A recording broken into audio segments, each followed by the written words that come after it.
자, 저항 연결법에 대한 얘기입니다. 그러니까 여러분들이 알고 궁금해하던 저항을 복잡한 저항이 주어졌을 때 어떻게 문제를 해결할 것이냐, 합성 저항 어떻게 찾느냐 라는 얘기를 하고 싶은 건데요. 자, 우리가 문제를 갖다가 해결하기 전에 기본부터 잠깐 점검하고 갑니다. 이유가 우리가 회로를 갖다가 분석할 때 기본은 어떤 회로냐면은 대칭성이 보장된 회로와 그렇지 않은 경우, 대칭성이 확연하게 보이지 않고 비대칭이다라고 하는 경우에 여러분들이 어떤 문제를 해결하는 방법에 있어서 대칭성과 비대칭이 상관없이 해결할 수 있는 게 다소 시간은 걸리지만 여러분들이 이미 알고 있는 키르호프의 규칙 혹은 법칙이란 말도 있긴 하지만 사실은 선생님 규칙을 더 선호합니다. 왜냐하면 반도체에는 성립하지 않거든. 뭐 어찌됐건 그래서 여기는 이 녀석이 지금 봤을 때 우리가 알고 있는 키르호프 규칙을 가지고서 이와 같은 얘기들, 대칭성과 비대칭성을 갖는 경우에 우리가 어떤 식으로도 다 얘기를 할 수 있다 라는 거예요. 자, 그런데 이 중에 특별히 대칭성이 보장이 되면 얘를 직접 거치지 않고 우리가 해결할 수 있는 방법이 있는데 그게 여러분들이 알고 있는 휘트스톤 브릿지라고 부르죠.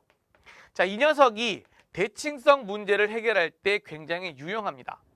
두 번째, 만약에 대칭성이 정확히 보이지 않는다고 했을 때는 우리가 델타 Y 변형이라고 하는 삼각형 모양의 저항을 Y자 형태로 바꿔주거나 아니면 네모난 모양을 파이 형태로 바꿔주는 이런 변형법도 있어요. 그런데 좀 생각해보면 이런 비대칭 회로를 갖다가 이렇게 바꿔줄 수 있다면 얘가 사실은 대칭성 회로까지도 전부 다 해결이 가능하도록 해야 되겠죠. 자, 그래서 우리가 봤을 때는 어찌됐건 마지막에는 대칭성 회로로 우리가 제일 먼저 건드려 보고 그게 아니라면 그 다음으로 돌아가 보는 거죠. 마지막에 정 안 됐을 때는 키르호프로 돌아가서 속된 말로 얘기하면 시간을 충분히 갖고 방정식을 여러 개 놓고 풀어보면 됩니다. 알겠죠? 자, 그래서 우리가 제일 먼저 얘기하려고 하는 게 휘트스톤 브릿지에 대한 얘기인데 자, 요 상황이 대표적인 휘트스톤 브릿지를 만든 얘기죠. 자, 얘는 사실 여러분들 브릿지라는 게 여기 있는 이 부분을 얘기하는 거잖아. 자, 그런데 여러분들이 보통 많이 알고 있는 게 R1하고 R4의 곱이 R2하고 R3하고 같으면 이때 검류계에는 전류가 흐르지 않아요 해서 끝나 있다고요. 그쵸? 자, 그런데 이게 회로 푸는데 도움이 되는 게 아니고 잘 생각해 보면 이게 무슨 말이냐. 얘하고 얘하고 같으면 이 중간에 브릿지가 일반적으로 저항이 있다고 보죠. R5라고 볼게요. 저항이 있다고 볼게. 자, 그랬을 때 이 말은 무슨 말이냐면은 자, 얘가 조건을 걸어보죠. 만약에 R1 대 R2의 B가 R3 대 R4의 B랑 같다면 이게 소위 말하는 대칭성을 내가 확보해주면 이 선 기준으로 대칭성을 확보해주면 이 녀석이 어떤 회로하고 등가가 되느냐. 자, R1, R2, R3, R4 할 때 얘처럼 브릿지가 없는 회로. 그 다음 브릿지가 있지만 그게 무의미해지는 상황이 되는 거니까 얘가 R3, R4 할 때 브릿지는 있지만 저항이 없는 브릿지. 다시 애초에 브릿지가 없거나 브릿지가 있지만 저항이 없거나 브릿지가 있고 저항이 있거나 어떤 상황일지라도 이 대칭성이 보장이 되면 이 회로, 요 회로, 얘까지 해서 이 세 가지가 전부 다 뭐가 된다? 등가 회로가 된다라는 뜻으로 기억하는 게 일반적으로 회로를 분석하는 툴이 돼요. 자, 이 뜻을 여러분들이 기억하시면 됩니다. 아시겠죠? 자, 여기 있는 이 녀석을 정리를 해보시기 바래요. 자, 그러면 자, 문제 한번 보도록 할게요.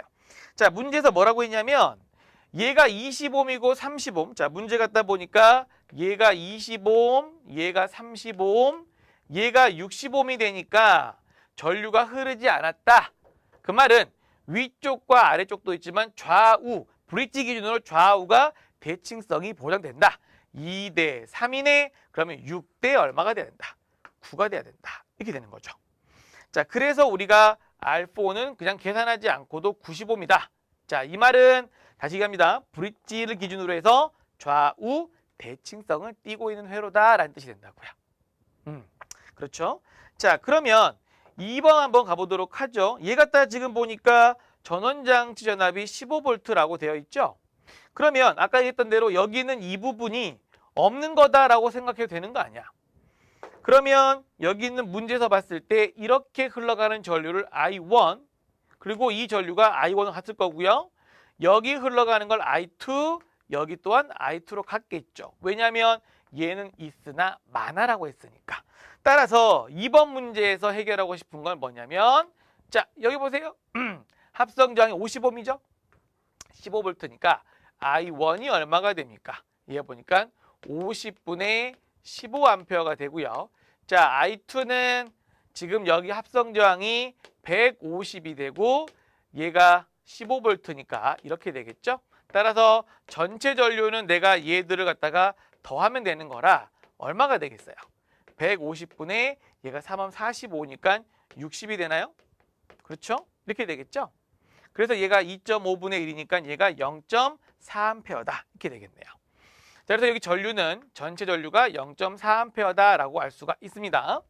그 다음 A와 B 사이에 전위차 그랬으니까 여기는요. 브릿지를 내가 떼었다라고 생각해보면 어떻게 되나요? 전체 전압 15V 중에서 얼마? 전체 5분의 2가 되겠죠? 5분의 2다.